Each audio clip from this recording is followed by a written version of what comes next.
Yep, we're on. So, good evening. Thank you very much to Smartkarma for having us along. I'm delighted to be moderating a very distinguished panel this evening for the next 20 odd minutes, I think, and we'll try our best to keep the time.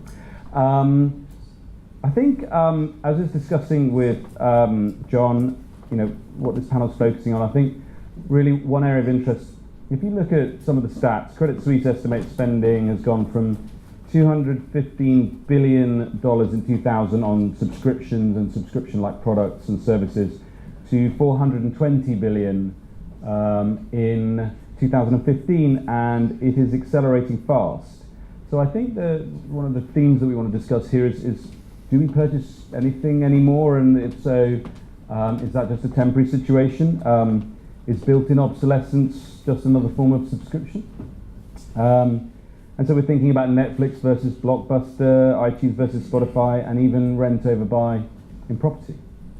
So if we've moved to paying for outcomes, what does this mean for our industry? So I think we've got the right people on the panel to address that. I think just to start off with would help if everyone just gave a brief introduction of themselves and what they do, and then we'll kick straight off into some of these questions.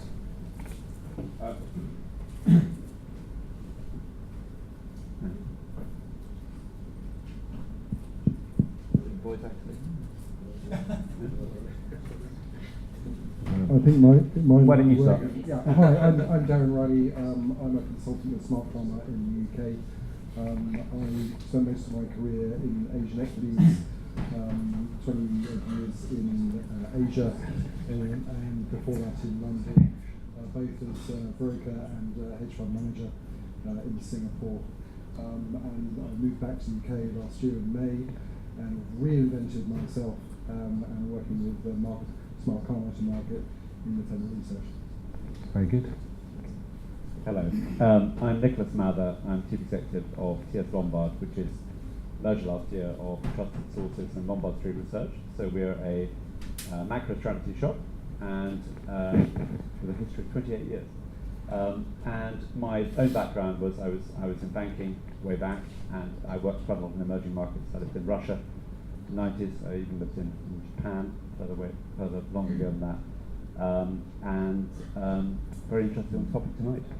Fantastic. So, You're Mike Carrodus, Chief Executive of Substantive Research. We specialise in curation and matching for the buy side, and we are great supporters of the Smartkarma vision and feel like it's the sort of universe we'd like to live in. So I'll just hand over. I'm Maher. I founded Entext in 2004. Having worked at the Mura, having been a portfolio manager at Royal London and a commodities analyst way back in the day. We focus on asset allocation research, a bit like Lombard. It's macro driven, but it's much more thematic basically. So it's looking for big inflection points, some of which are technology driven. So a lot of our research is kind of where technology intersects with economics and basically changes market outcomes, which we'll talk a bit about tonight. Very good. My name is Rickin. I've been an equity analyst for about 11 years, covering retail, pan-Euro and global. My style in terms of research is a bit contrarian, very fundamental. Worked at small places, big places, Redbird, JP Morgan, and I've just joined Smartkarma in the last month. Fantastic. Okay, so maybe Sean, we're going to kick off with you. Okay. So, so you've been writing about headwinds for the tech sector, correct? Well, I've been very bullish for the tech sector longer term. Right now, I've got some issues with the US tech sector in particular in terms of a change in the zeitgeist politically for some of the web companies. Yeah, but then, so I suppose from a more secular perspective, we're thinking here on the rise of EV and those sorts of things. Maybe you can explain that a little bit. Yeah. And I suppose the question is this going to will this trend drive people away from ownership? Is this good for tech? That sort of. I think if you look at the last few years, one of the great mysteries for central bankers and for investors is the capex cycle just hasn't reignited. So we've had this credit crisis, huge crash in activity, and everyone every year, every strategist at the IBs on Wall Street predicts we're going to get a recovery in capex, and it never comes. just as they predict we're going to get a 3% 10-year yield on the treasury market, it doesn't happen. And one of the reasons for that, apart from the credit crisis aftermath, is what technology is doing to how we use resources. Basically, our key theme is that what Silicon Valley, and to a large extent now China, is doing, it's optimizing slack, right? It's reducing redundancy within the economic system. And that's starting to impact areas like corporate jets. It's clearly impacted areas like hotel rooms versus spare bedrooms with the Airbnb, the sharing economy type models. And it's increasingly becoming more this subscription model, which we're talking about tonight. And I was in Paris recently, and if you go there, there's Autoliv, which has just over 4,000 electric cars, no brand cars, just sitting on the street. They're beaten up grey wrecks, but using your equivalent to an Oyster card, you can just pick up a car, all electric car, bring it back to another charging point, and it's about a €10 a month subscription plus usage charges. And we're starting to see these models appear in London, Ubico, for instance. There's several of them. And eventually the car makers are going to have to move to what Microsoft did with Windows and with Office, to a subscription type model. But what it means, of course, is your total unit sales are going to decline. Most cars sit outside 98% of the time. As utilization improves, because you're sharing them, you're going to need fewer units, fewer parking spaces. So it really is revolutionary in everything from urban geography to the balance sheets of the big auto companies. And a few of them get it. GM certainly gets it, and GM in the next 6 to 12 months is going to be launching thousands of EVs, both, which incidentally far outsell anything Tesla produces, with Lyft, which of course it has a large stake in. And this is the first stage in developing a model whereby a car is parked at the end of the street, it's autonomous, it's electric, and you just pay a subscription for access, and you just take it. I mean, the Intel CEO, I think, said about a month ago, within a generation, driving will be a redundant skill. And I think he's right, and I think Intel are going to surprise a lot of people in AI. They are now pushing to chase NVIDIA. A lot of these sectors, which are now blue chip sectors worth hundreds of billions of dollars a year in revenue, are going to shrink dramatically in the next few years as this whole shift to a subscription model takes effect in more and more durable goods type markets. So that's interesting. I mean, perhaps people won't be able to make me feel small in my small car anymore. That would be nice. But the thing that strikes me about this stuff is so on the radio the other day, Noel Gallagher talking to this sycophantic DJ, and they were talking about Spotify and streaming and incentives to do things, and people don't make albums anymore, and so the sycophantic DJ was feeding Noel, ready to fuel his diatribe. So Noel Gallagher starts with the diatribe, and then eventually goes, oh, actually, would I rather sell the album for £7.50 or have them come to the stadium for 75 quid? Absolutely. Actually, I'd rather sell the tickets. So the whole interview went wrong as far as the DJ was concerned. But the thing that's interesting to me about the research world is there's a lot going on. We're in a great state of flux. Independent research was at the forefront of that subscription-based model, and you've lots of distortions in terms of incentives and cross-selling and things, and subsidization. What are we looking at here? Because there still needs to be economic incentives to do the right stuff. So does this trend represent real opportunity? Is it actually a clear and present danger to, we saw what happened in publishing, certainly in the transition. So how do you weigh this up at the moment as an independent research provider? Yeah. Yeah, it's very interesting, isn't it? Can you hear me? Sort of towards the back? Yeah, great. It's sort of quite interesting, isn't it? Because, I mean, research is obviously a completely different industry from the automotive industry. Because, first of all, it's about knowledge. And secondly, it's ephemeral. So, the value, depending on which type of research, a lot of it, its value goes down pretty quickly.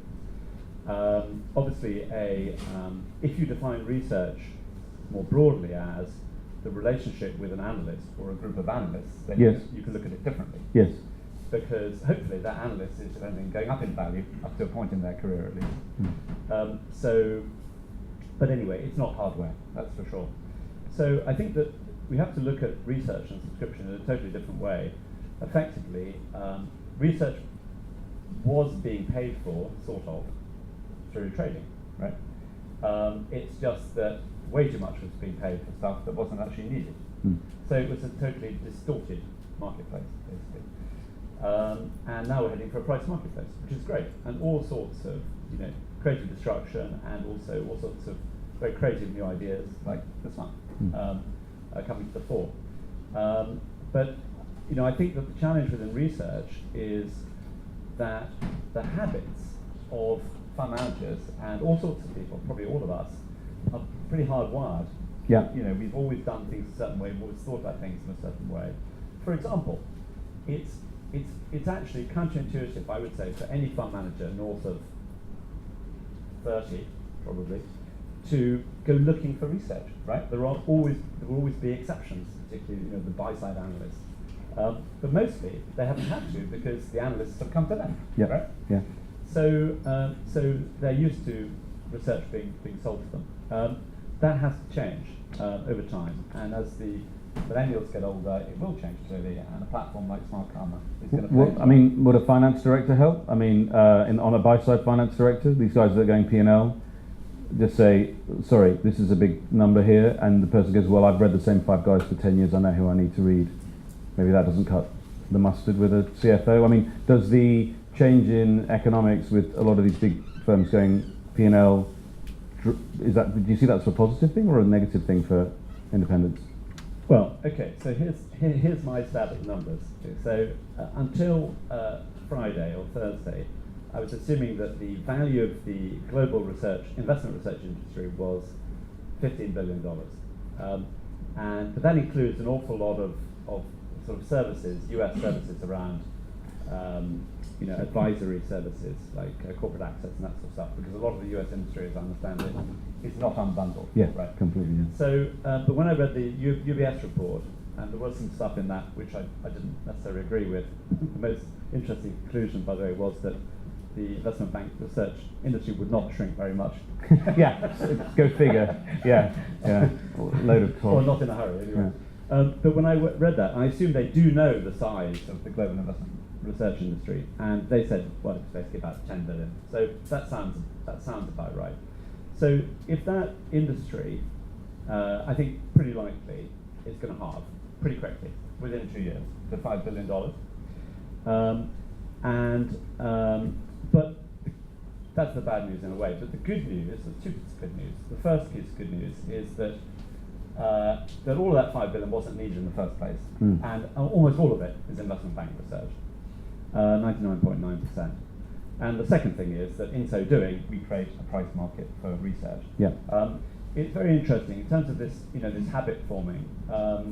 Even the most, I've been going around talking to CIOs and heads of research. I'm sure you have, Mike.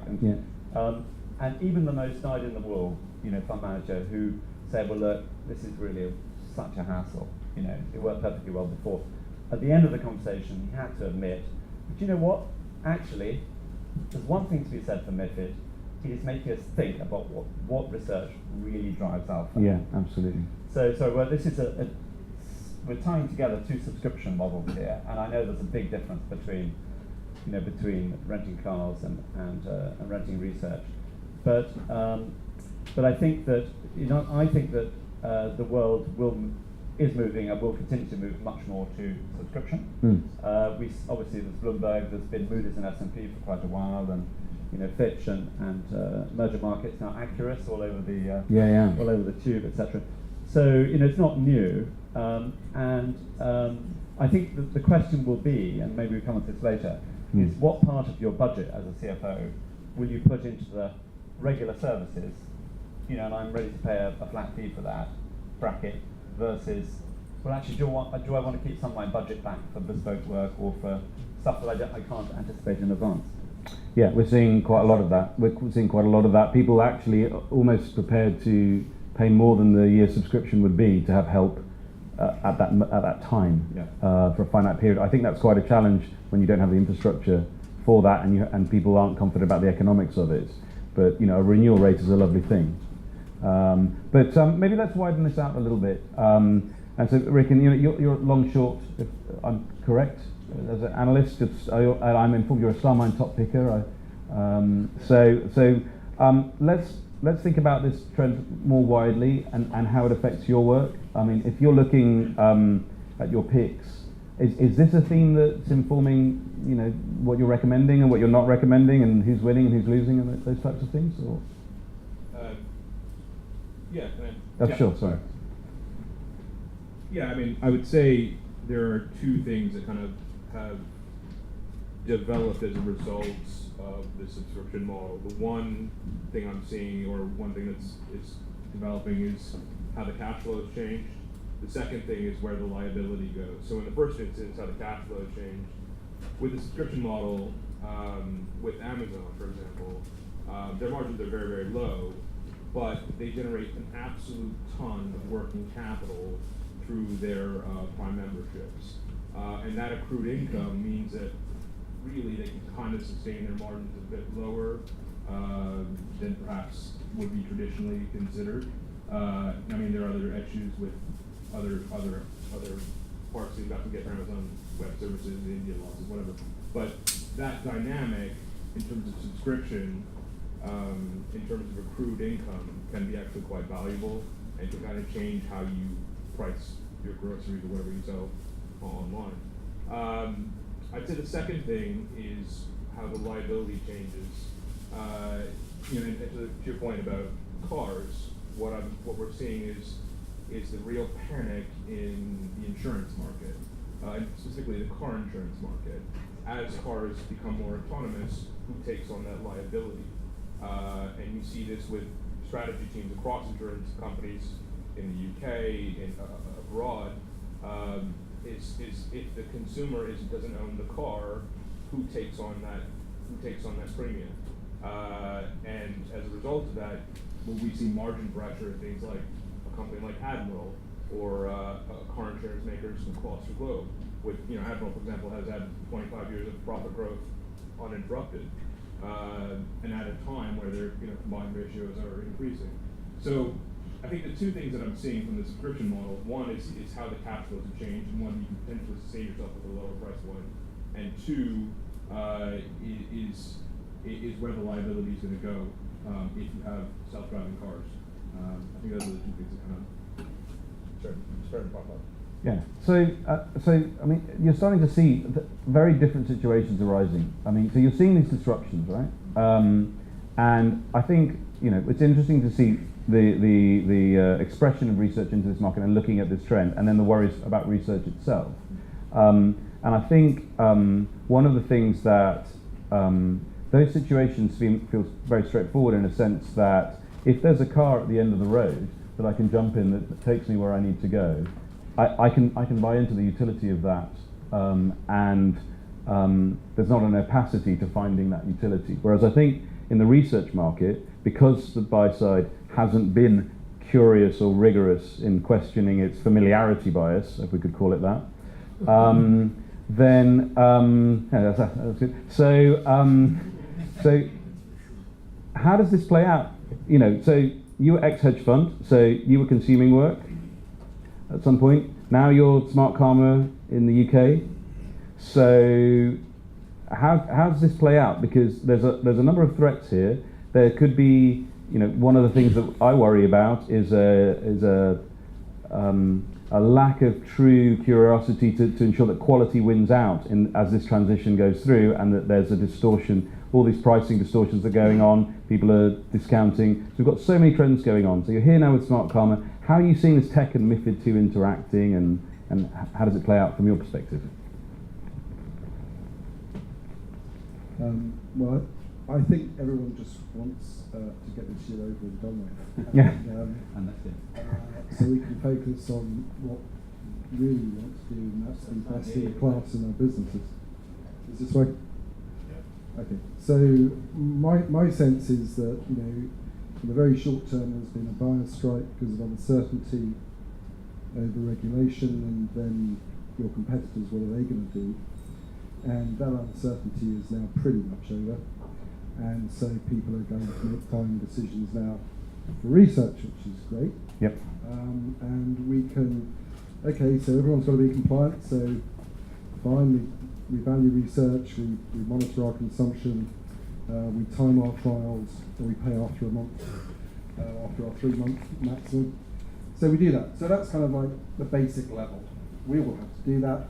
So let's move on, and let's focus on deliver.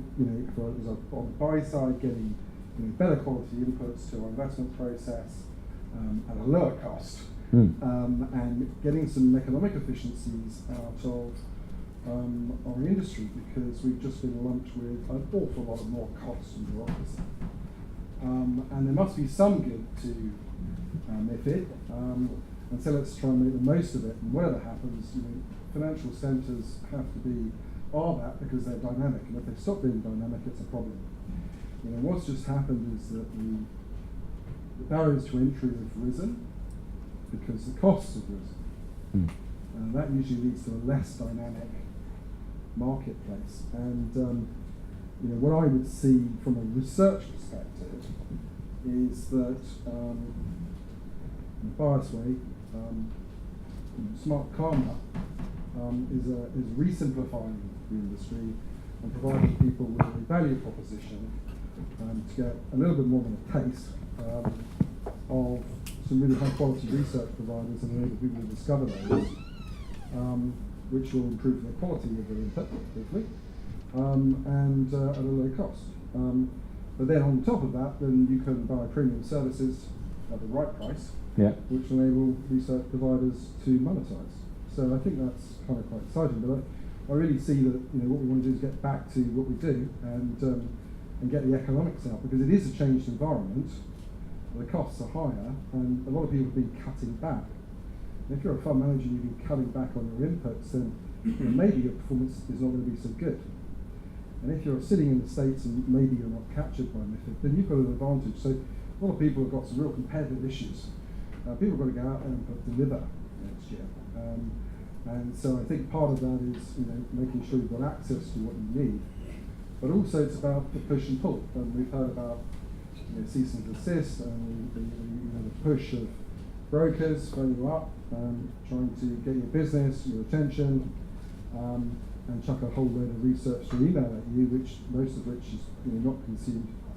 And if you can tailor and curate what's interesting to you, to your investment process, so you become more efficient, whilst not reducing your opportunity sectors of cutting off brokers and independent research providers left and centre, you're actually improving your opportunity set, what you can access in an intelligent and efficient way, then that's what technology can do. And that's why embracing technology is a great idea.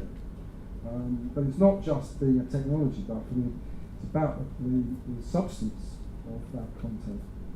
And hopefully we're going to get to a stage where people provide that substance, get the right price for it, so that it can be sustainable. So I'm hoping that the technology brings that MiFID benefits catalysing this industry to get a clearing price, to reduce the amount of oversupply, and the quality can rise to the top. And we all have to compete for that, and it's not going to be easy. But whilst we can say that we will set in our ways, the fact of the matter is that if we're in this room, we have been adjusting and adapting for, in some cases, 30 years. Because me, I'm a little old. For some people perhaps a little less, and a couple of people maybe a little bit more. But you've had to adapt. The city of London is about being dynamic and adapting and adjusting and providing solutions. So, we can sit here and roll our eyes about Brexit, or we can roll our eyes about MiFID too, but we're adapting to it. And the focus is now on making the most out of it. And so I think that utilising technology in a sensible way is a great idea. And I think MiFID, we can't change it, it is. Let's make the most of it. So I'm quite excited about the changes. So is that sort of MiFID 2 whips them enough to have a look, then experience the delight and the positives, and is that your sort of best case happy scenario? I don't know whether the investment bank's going to roll over and die. I'm not one of those people who thinks that they've just been a waste of space. 90% of the global market for research, and a lot of people are very talented, work very hard and provide a great service. So it might be that some people are conflicted. That's fair enough, but I think they're quality competitors to independent research providers, and I think there are definitely opportunities for independent research with them. But I don't think they're going to roll over and die. Never bet against a bank. But what I would say is that one of the areas that has not been spoken very much about. It's a function that is now almost ignored, and it actually is the greatest beneficiary of this change, and that's sales. Everyone has basically been viewed, well, you're either on the execution side or on the research side. And sales was that fat margin for buying your lunch that you shouldn't be paying.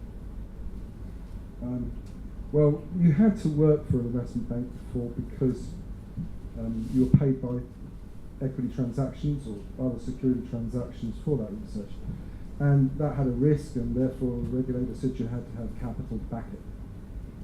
But if research is being paid for by cheque, but nothing to do with transactions, then the salesman can be sovereign. So he doesn't have to broke just the house research. He can go and find the great research providers and to deliver those that fit to the investment process of the buy side.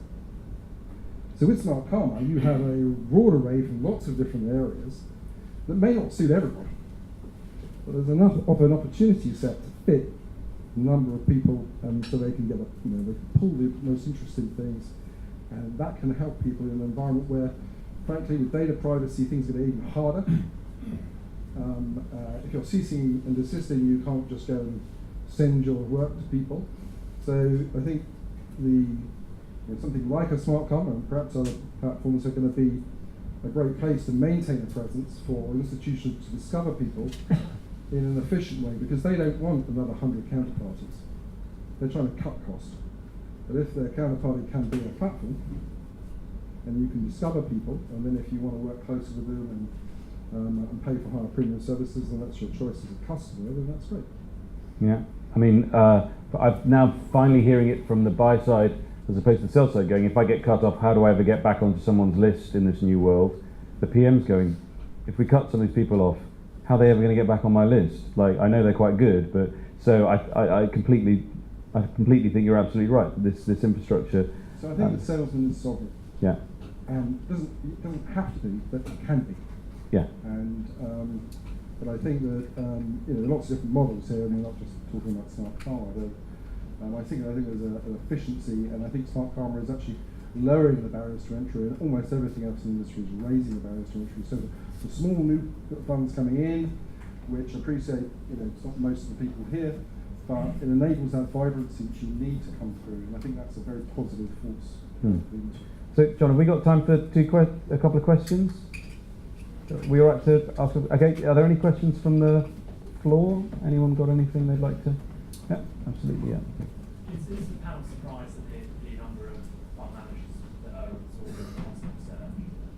And what does that mean for independent research? Right, who wants to take this? Surprise at P&Ling, maybe? Yeah?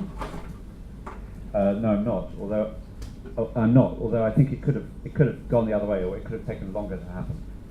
I talked 4 years ago to Chief Regulatory Officer of one of the largest fund management firms in the world, and he said, "We all know it's going to P&L. We just need 5 years to get our ducks in a row.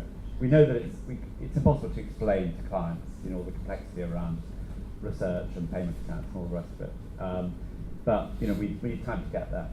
I think what was interesting was that how it sort of snowballed, at the end. And when I saw JP Morgan go, I thought that was interesting, and then Allianz went, and then I was pretty certain that BlackRock would follow. Fidelity as a holdout, of course, it's interesting, but they've actually made their argument around, it's actually not just about research, guys, it's about the total cost of the service, and they're tantalising the market with this fulcrum-based or success-based research pricing, which they haven't yet revealed, but obviously it'll be a lower base fee. So I think that we certainly, from my point of view, as an independent research entrepreneur, if you like, I would prefer a sort of slightly slower entry into this new world. So I was a big supporter of CSAs, RPAs, etc.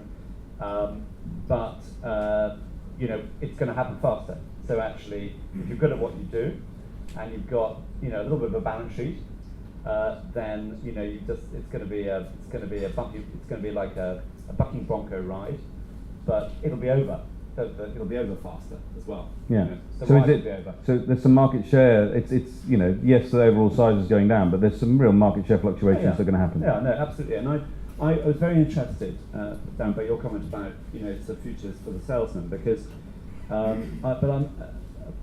essentially until now it has been the truism that research is sold, not bought. Sort of illustrating my point of earlier. And I personally think that the future of research, obviously investment banks will have a serious chunk of it, but the future of independent research will be you'll have some bigger players, right, who will have a decent product set, like an investment bank if you like, but they don't have to go everywhere. They just hopefully will focus on quality in some sort of formulation which hangs together well and is relevant to clients. And they'll have to have global distribution, or at least in all the markets that matter. So I expect there to be, I think I always say, BCA is 90 million, right? So and then I think the next one down in Europe anyway is, autonomous or somebody who's sort of 30 or 40, and then you're down to 20, and then you're probably down us at $10 million. And then you've got some smaller firms as well. But I think that there'll be many more players in the kind of 30 to 50 level in 5 years' time, but also there will be really talented analysts who just work from home and don't need all that cost, and maybe they have one salesperson, or they plug into a platform like this. Yeah. So that's my vision. Very good. Anyone else on that? There's just one other issue I think. I think the key issue now is establishing what is substantive research and what are the metrics for success. Why has it added value to the process? So what's really struck me this year is how many funds in New York and London are switching to an alpha capture type platform where you explicitly enter the trade idea behind the research and you're paid accordingly. So the payout is obviously much higher for you as an independent research provider. It's not an annual subscription. It's actually a performance-related fee based on the alpha you generate. And I think that's going to become a much bigger part of this industry in the next few years as more people adopt that kind of data-driven, technology-driven approach to assessing research and implementing it. And I think that's something that most people aren't yet aware of, but I think there's at least 10 funds now moving toward explicit alpha capture and selecting vendors on the basis of being able to participate in that process. Yeah. Substantive research is actually the preeminent curation and matching technology limited company. No, I think we've got to wrap up there. No? Yeah, that's a big yes from someone who actually is running things. So at this stage, I think I'd just like to really thank the panel for their very honest and open take on all of this. I'd like to thank you for your attention. Thank you very much. All right.